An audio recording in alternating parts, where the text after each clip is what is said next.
پشاور میں ہمیں بے انتہا سب سے زیادہ اصرار جو ہے وہ پشاور سے آ رہا ہے کہ ہمارے ہاں تو سب ختم ہو گیا، ہمارے تو موسیقار بھی بھاگ گئے اور ہمارے ہاں تو کچھ بھی نہیں ہو رہا۔ تو وہ بلا رہے ہیں، وہ مجھے بلا رہے ہیں کہ آپ آئیں۔ ابھی ہمارے پاس ان کا جو سب سے مشہور بینڈ ہے ابھی آئے ہوئے تھے، اور وہ بڑے پڑھے لکھے لوگ ہیں، انہوں نے مجھے کہا کہ آپ پشاور آئیں، اور وہاں ہندکو کی بھی ہے، ہندکو کی بھی اکیڈمی ہے، ہزاروں کتابیں چھاپی ہیں، پشتو اکیڈمی ہے۔ دیکھیں اس پاکستان کو مضبوط کرنا ہے نا، تو یہ پاکستان سیاسی طور پہ مضبوط نہیں ہوگا، کیونکہ وہ اس کے اندر تفریق رہے گی ہمیشہ اور کلیش آف انٹرسٹ رہے گا۔ ثقافت کی وہ سافٹ پاور ہے جو پاکستان کو ایک جگہ پہ جمع کر سکتی ہے۔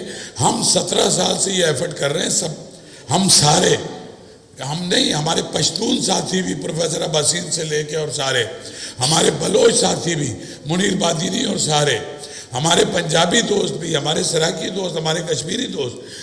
لیکن اب سرکار اور جو ڈیسیژن میکنگ قوتیں ہیں اس ملک میں، وہ اب سنجیدہ ہونا شروع ہوئے ہیں، ہماری طرف متوجہ ہو گئے ہیں، اور خاص طور پہ کشمیر کے بعد اور کوئٹہ کے بعد انہیں اندازہ ہوا کہ پہلی بار اپوزیشن اور گورنمنٹ کو اسٹیج پہ ہم نے بٹھایا، کسی قیمت پہ بیٹھنے کو تیار نہیں تھے۔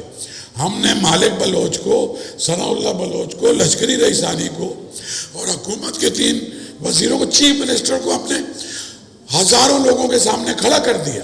انہوں نے دنیا کے ایسے ایسے سوال پوچھے۔ ہم نے کہا کہ آپ کو پیشنس ڈیولپ کرنا پڑے گا دونوں طرف سے، اگر ڈائیلاگ کرنا ہے تو جو مخالف ہے اس کی بات پہلے سننے کا حوصلہ پیدا کرنا پڑے گا۔ اس شرط پہ جا کے کوئٹہ میں کیا ہے، اور اس کا رزلٹ آیا ہے، ایک پاکستان کے خلاف نعرہ نہیں لگا۔